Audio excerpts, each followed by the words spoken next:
Welcome back to your weekly dose of motivation, brought to you by the Motivating Force Podcast. You're listening to Josue, an aspiring Marine Corps officer who is finishing up ROTC and working towards his bachelor's in criminal justice. And myself, Justin, a motivational speaker who's always excited to share new ideas and topics with you. We are both highly motivated individuals who love to question everything and share some rather unique viewpoints with all of our listeners. This week, we're going over some of the main points on why forgiveness is crucial to have in your life. Whether you need to forgive someone who did you wrong, or it's owning up to your past and forgiving yourself. Because in order to let go of the weight of whatever is holding you back in life, we believe that forgiveness is essential to your journey. So let's get this fire lit and get motivated. So really quick, I wanted to remind everybody that here at the Motivating Force, we try to talk about how to form and maintain a structured life. So we focus our topics on being a guide and emphasizing the importance of these in creating that structure. So jumping right into this topic of forgiveness, we know that this is a little bit more of a heavier topic, but we still want to keep it simple and straightforward for everybody. And a fun fact, forgiveness comes from the Latin word perdonare, which is still the word used in Italian. Its etymology points towards defining it as to give completely without reservation. It's a good thing to go back to the root of the word on this, and that's why we spent some time actually diving a little deeper back into the origins of this word and this idea, right? Of getting out there, forgiving people, just the whole concept of what's going on. We have such a misconception in the world today about what forgiveness means, and this is why people struggle with it, mainly because of what I saw doing a lot of research on this, is that people expect something from forgiveness, and it's so far from the truth of what forgiveness really has to offer you when you do it properly, which is why we want to come on the show today and talk to you about it, because it does play such an important role in your life. It's going to help you create a more stable and healthy lifestyle because you're going to free up a lot of mental space, and people don't really think about that. Well, it's overall just an issue that a lot of people have, and they're struggling with accepting and, like you said, knowing the full extent of what forgiveness can do for you. So when we were talking about this topic, we spent multiple days in Zoom calls and one-on-one conversations where we would try to narrow it down to its actual meaning and the way it can relate to people the easiest. And in our terms, we quoted it as, forgiveness is the separation of negative emotions attached to ideas or people. Seems pretty straightforward when you think about it. Yeah, but also it seems a little bit vague. So this is where people can have a problem, right? So for as wide of a range that covers, we're going to really go into depth here today and get you guys a full understanding of this type of separation in your mind. And really quick, before we go into our main points here, I want to touch back on something that you mentioned where you struggled with it and I'm currently working on it. Everybody's different, because just understanding what forgiveness is and its importance, it'll shed light to the flaws of being human, whether that's within yourself or within other people. So that's why the first point that we have that we're going to be talking about is forgiving yourself and your past transgressions. So the first step to acknowledging and identifying the things within yourself or your past that need forgiveness, you have to realize that it takes work, constant work, and it's very rare that somebody can say that they've come to terms with their past and have forgiven themselves 100%. Yeah, and setting up the structure on this, to forgive yourself is probably the hardest thing that you could do. So I kind of, in my mind when we started this, I was like, no, that's like the very last step, right? Because it's easier to practice on like, something dumb, right? Forgiving your coworker for being 3 minutes late or something stupid like that, because it has like such a minimal impact on you. Yeah. Then I come to realize that that's not forgiveness. That's not what forgiveness is about. And actually starting off with the hardest step is what makes it so easy for having a complete control and understanding of what it really is to forgive. So that's why we really want to focus on making sure that people can have that introspection and forgive themselves first, because then it makes the rest of it a hell of a lot easier. And the reason why it's so much harder to forgive yourself is that you can't deceive yourself. So when we go back to the definition of the word and we talk about how it's to give completely and it's without reservation, if somebody comes up to you and does something bad and they're like, oh my God, I'm so sorry, blah, blah, blah, whatever the situation was, I hope you can forgive me. And you're like, yeah, bro, don't even worry about it. Don't think about it again. I forgive you. We're good. And then they're like, stress relief. Okay. Thank you. Thank you for understanding. And then you go about your way. In your head, you're like, this douchebag, man. Screw this guy, Yeah. And you can't do that with yourself. You can't look inside of yourself and be like, ooh, man, I was, I've been struggling through a lot of stuff. And maybe I snapped on, my coworkers, my boss or something because I was having a bad day. And it's like, and whether you got in trouble for it or not isn't the point. The point's like, man, I don't want to be like that. Yeah. But you can't say to yourself, hey, man, you had a bad day today. I forgive me for having that snap.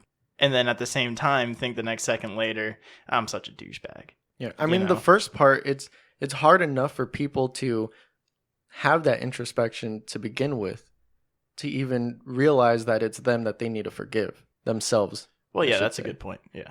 Because you can just as easily be like I was in the past and just brush things off. I think that's kind of like what you were saying about just forgiving the person and letting it go when in reality you didn't mean it. Because it's easy to think that we're only human. It's human nature, right? That we can pass the buck and think that we don't need to forgive ourselves in the first place. So you're just going to hold these grudges or hold these malintentions towards people whenever they do you wrong. When the first step in this process, you need to own up to the fact that maybe it's possible you did something to cause that engagement or that interaction with the person that led to them, quote unquote, doing you wrong. Well, yeah, because I guess you could be having a perception issue. If you're having a bad day, you're really giving off that energy towards everybody, and you're going to get a different reaction from people than what you normally get. So now all you do is get this amplification within yourself, and you're not realizing that, maybe you're the problem. Right. So there's like an old saying in poker about when you should fold, right? And this is why so many people lose in poker, because it's such a simple concept and people don't grasp it. And it's the same thing in forgiveness. But the saying in poker goes, if you're sitting there at the table and you're playing hands with everybody and you can't find the sucker at the table, you're the sucker. You're the sucker. Yep. And people find it so hard to grasp that, and that's why people lose a lot of money playing poker. But it's such a simple thing, like, oh man, everybody here is good, like nobody's a sucker. Ooh, I need to get up and play at a different table. But we don't think that way. And when we were discussing that whole perception issue before in our meetings, when I would think of what's causing that block of realizing that you might be at fault in this situation, the first thing I thought about was ego versus id. But then researching it, I realized I didn't even know what that meant. I realized that there was a third piece to the puzzle called the superego. And what I thought the ego was the superego. Right? So let's just quickly explain what these are. So the superego, it basically wants you to make good decisions and be an upstanding person. The id is the primitive and instinctual part of the mind. So it's that easiest route mentality that you tend to have, that human nature instinct, and the want to just blame others and not own up to the problem. The ego, though, mediates between the two. So your actual personality is your ego. Right. It's what comes out from the superego and the id, because they're constantly butting heads. Yeah, when you originally mentioned to me as well about ego versus id, and I was kind of like, what's that? I didn't really know about it at all, whereas I guess you had a misconception of what it meant. We went and studied that a little bit more, and we'd really encourage people to look into this superego, id, and ego psychology, because when it comes to forgiving yourself, it really spells things out for you, because you get a better understanding of how the internals of your brain work. What happens is sometimes your ego is what always comes out, right? That's who you are. That's you as a person. Yeah. So what can happen is when your super ego and your id are constantly talking to each other and forming what we come up with as a rational solution to it, our human nature and our consciousness come together and we create solutions and problem solving and things like that. Sometimes we get these laps where your id can win or your super ego can win. Right. And people who have an imbalance in this, we see that with people who are like, oh, he's really egotistical. But that's because his super ego is always winning. So what that can mean is that that's your societal needs of being rational, making good decisions, being that upstanding person. So you're like, oh, he's so egotistical. When really it's just he has like this really high level of like justice and trying to make this type of understanding and how everything needs to be perfect. And he can set himself up to have like impossible standards, which he then pushes out onto everybody else as well. Yeah, right? yeah. And then same thing for id. You have people that are a little more out of control because, you know, whatever, growing up, having issues, right? No guidance towards self-control, no understanding that, hey, there is a reason you need to fit in with society, right? We all need to be mutual towards each other. Some people get to miss out on that. And their id takes control more so than their super ego. So when their normal ego comes out, you see them as more of that irrational person. When we talk about this, I'm talking about you seeing this perception of other people that way. You have to remember this also applies to you. Yeah. You can be one way or the other. You need to realize that that can be okay. It's things you need to work on, but it's okay because you literally have these things inside of you. None of it ever goes away. So when one thing wins over the other sometimes, and you think about this long-term effect on your upbringing and these traumas or experiences you've had growing up, it can lead to you doing things that aren't generally accepted sometimes. But that's okay because you'll always have that constant battle going on. And when you can realize it and learn from it, that's when you can grow as a person.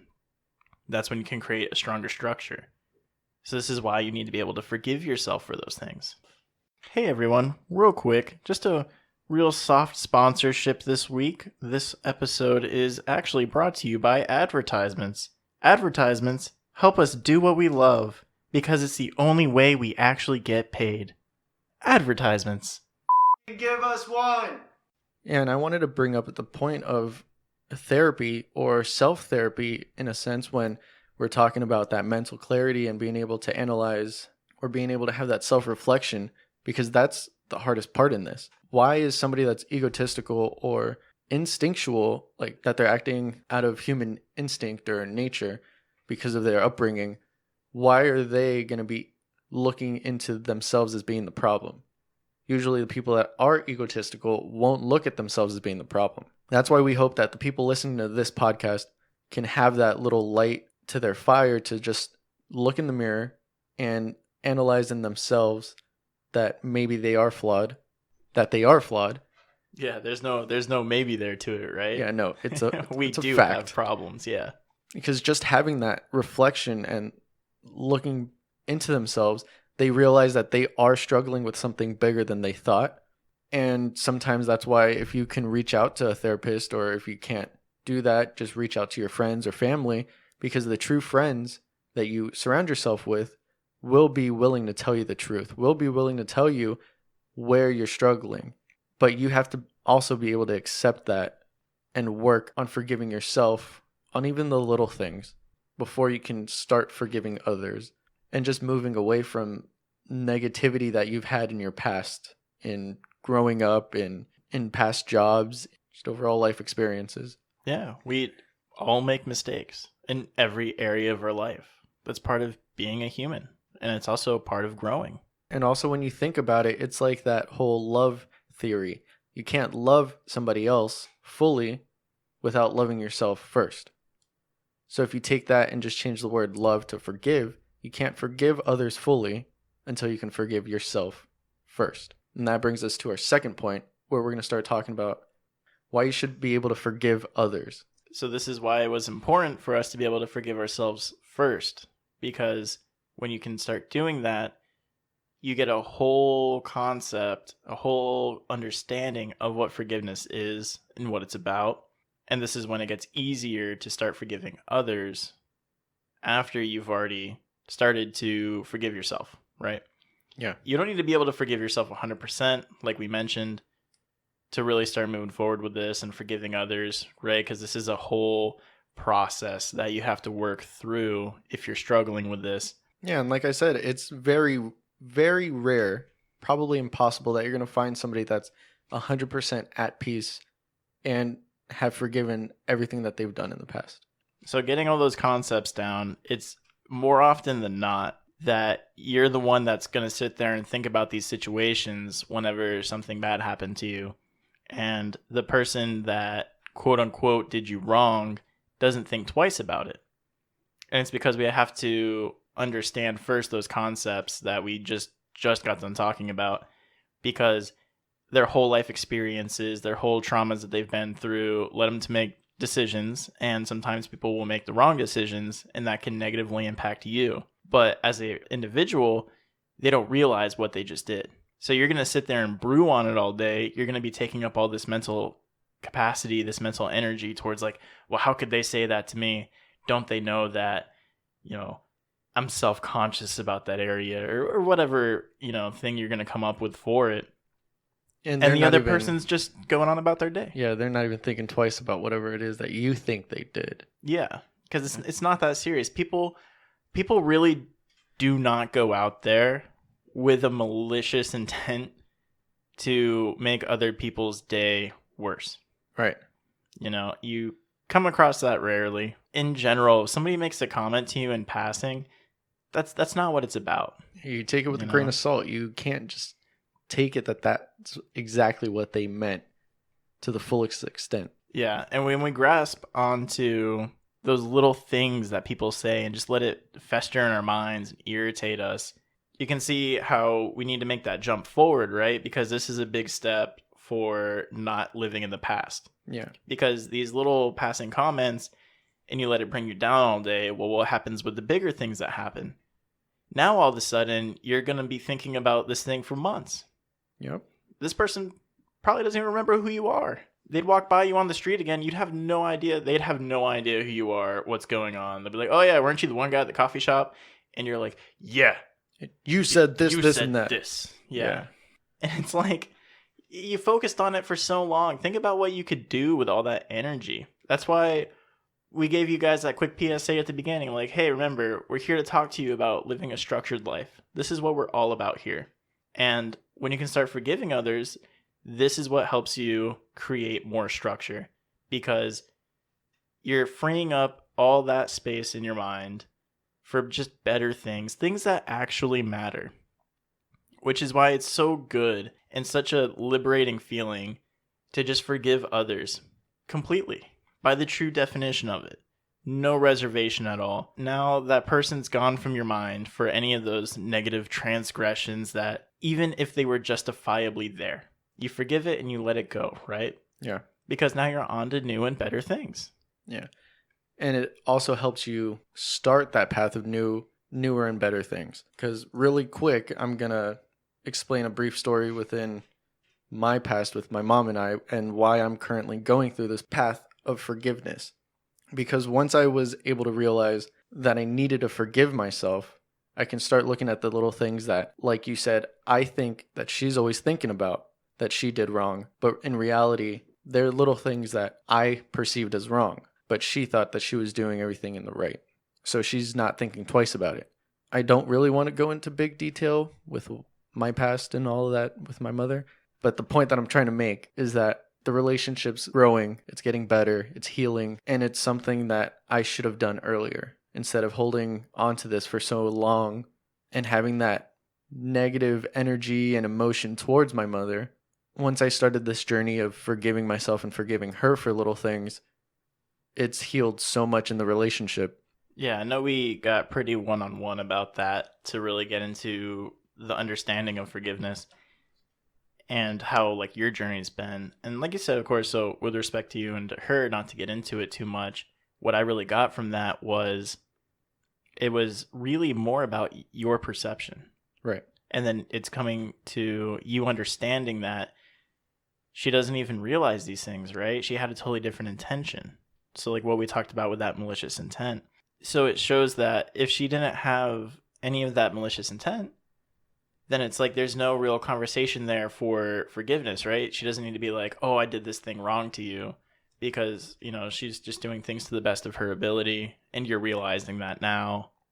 And for you to forgive that within yourself and to forgive her for some of the little things that, like, oh, maybe you could have done this differently, she doesn't need to ask for that, right? You just go out there and you just have to be able to give that forgiveness. Yeah. Forgiveness doesn't require the other person. Beautiful, because I don't have to go out of my way and text her or call her and be like, hey, by the way, I forgive you for this situation where this happened. I just have to be able to do that within myself and go, I forgive my mom for this, this, and that, because then it clears up that mental clarity within myself. She's always going to think the way she's going to think, whether that's good, whether that's bad, positive or negative. But I'm the one that was sitting here with the negative energy towards her. So in order for me to move past that and heal, I needed to realize that I did some things in my past that, I could have done better. I could have not acted out, or I could have not thrown certain things when I was a kid. So I had to forgive myself for that. And that's what sparked the thing. That's what sparked the idea of realizing maybe she didn't think what she was doing was wrong, but I'm sitting here constantly thinking about how messed up it was. Why should I hold that against her when it was my thought, my perception of what she did? I just have to forgive that within myself. I have to forgive her personally in my head. Right. I don't have to, like I said, I don't have to call her and be like, hey, this is what I forgive you for. Because she'll be like, I didn't do anything wrong. Yeah. She'll be like, what? That happened? Yeah. No. Or exactly that, right? I didn't do anything wrong with that.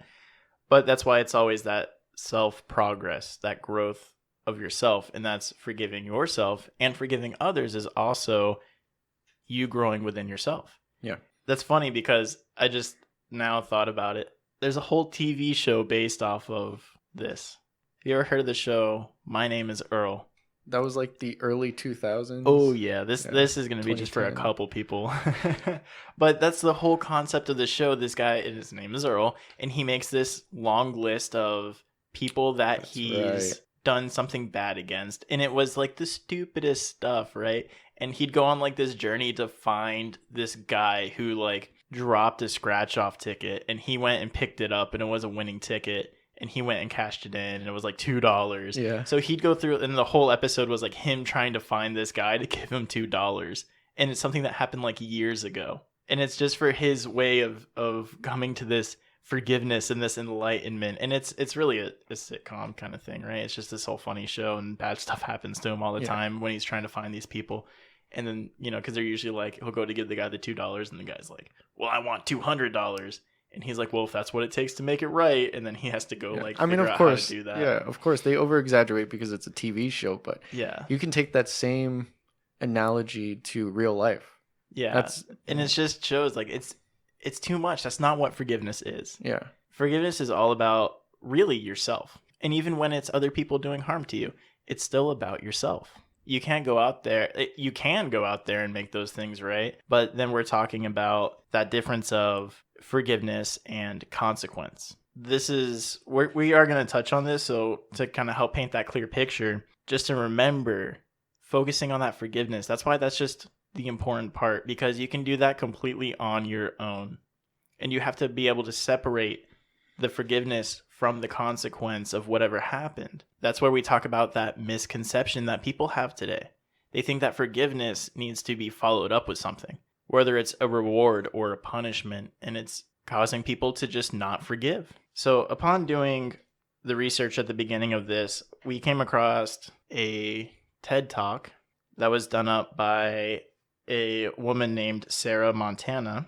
And to briefly cover her story, she goes on and does this whole thing about forgiveness, right? And what had happened to her is her brother, being a late teenager, obviously had late teenager friends, and one of his friends was going through a hard time, very poor, in an abusive household, like the whole bag, right?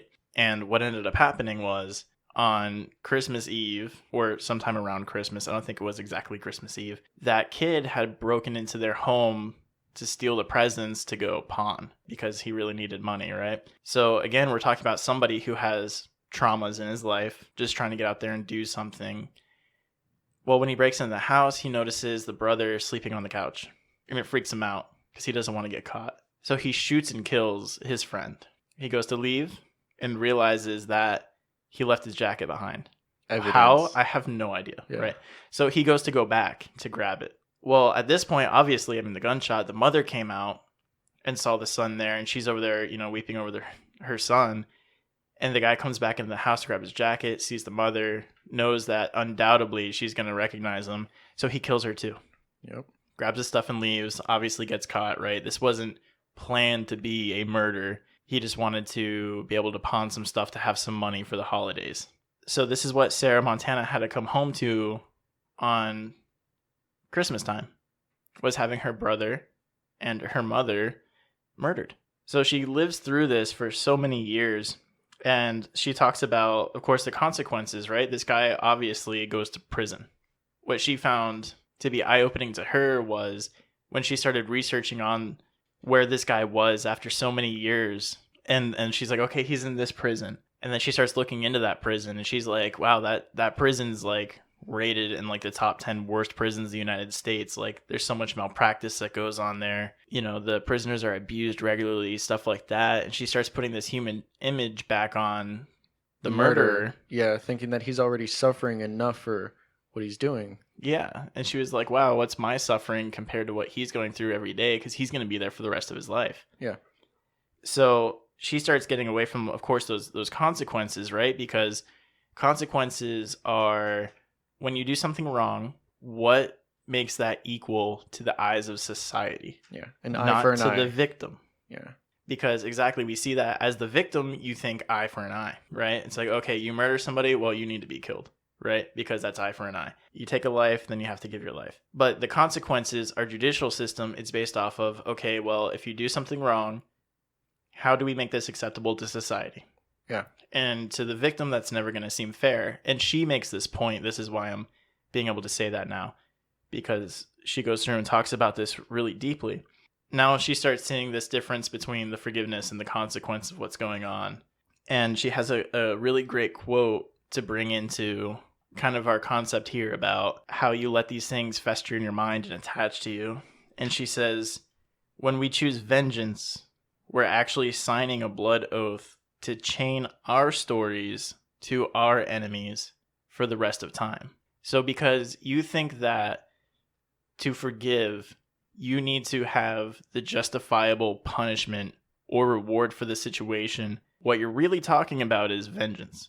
You're not talking about forgiveness at all. And when you look at it that way, it's exactly that.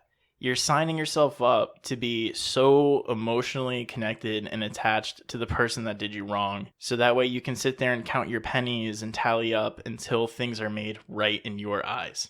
And it's going to take you the rest of your life to do that sometimes, right? Especially when we talk about something like murder. Yeah. So what does it mean to forgive and to really move forward with your life and go out there and be productive and be the best person you can be? You're just holding yourself back. And seeing how she was so attached to that situation that happened to her and her life, instead of wasting the rest of her life looking for that justification and that eye for an eye that you were talking about, she made that choice to have that mental clarity to be able to move forward, like you're saying. Because the end goal that you want to be at is to be at peace. And with my mom, it's not as drastic as murder, but it's that same attachment that I had where I was trying to say, like, that negative energy that I would give her. I was so attackful. I was so in attack mode every time she would come up in conversation or she would try to reach out and talk to me, because I was so attached to those negative experiences as a child. But now growing, I want to change that. I want to be a better person. I want to be at peace with the people I surround myself with. So why should I keep that negative energy and mentality towards my own mother? So I learned to forgive myself. I learned to forgive her, because it's going to cause that mental fortitude at the end of the day. Because once I've forgiven her for something, the need to constantly worry about it or think about them in a negative way, it's pretty much just going to be alleviated. I'm not going to be sitting there thinking about all the bad stuff anymore. I'm going to be able to move on from that, be at peace mentally about the situations in my past, stop living in the past and live for the future and create that healthier bond with her. And to relate a little bit to that consequence and that eye for an eye again, So another example that I can use is, let's say I'm going to steal money from you. This, again, is a hypothetical. I'm not going to steal money from you. Please don't steal money from me. All right. But let's say I take money from you. I can see how in the future you're going to forgive me. The forgiveness will be there. Right? You would think that, no. Yeah, no, it would be, right? Because like we said, right, different traumas, experiences, who knows, man? Who knows? Like you said, whatever reason you couldn't ask for it, something came up, you had to pay rent, whatever, right? I could justify that in my head and be like, you know what, though? Good for him. He needed it. It helped him get through a month of hardships. I can forgive you for that. That's the whole point. But now let's say I do it again. Ooh. This is where it gets a little different because this is hand in hand with the fool me once example that we can use. So fool me once, shame on you. Fool me twice, shame on me. Right. Where the shame would now be on you because you didn't forgive properly. Because the whole premise of forgiveness that we're talking about is learning from the mistakes and making it so then those mistakes don't happen again. Yeah, it just lets you see the clear picture. And when you go through it and you can give that forgiveness, that's what you can gain from it. Because when you can remove that punishment or that reward from the situation, what you're really getting at is a full understanding of the situation, what happened, why it happened, understanding that people are people, and being able to make the adjustments you need so that way it doesn't happen again. But you don't need to hold those grudges for the rest of your life. Amen, brother. So to take us out from this episode, I have a quote here from Tyler Perry. It's not an easy journey to get to a place where you forgive people, but it is such a powerful place because it frees you. We feel like that wraps up beautifully the point of this episode. So thank you all once again for listening. Remember to like and follow our social media. We have a Facebook at The Motivating Force. We have an Instagram at Podcast TMF. That's at Podcast TMF. And remember to subscribe to our YouTube channel. Hit that bell icon if you haven't done so already. We are dropping our additional segments every Wednesday at 8 a.m., as well as our weekly drive every Monday at 8 a.m. EST. Now go get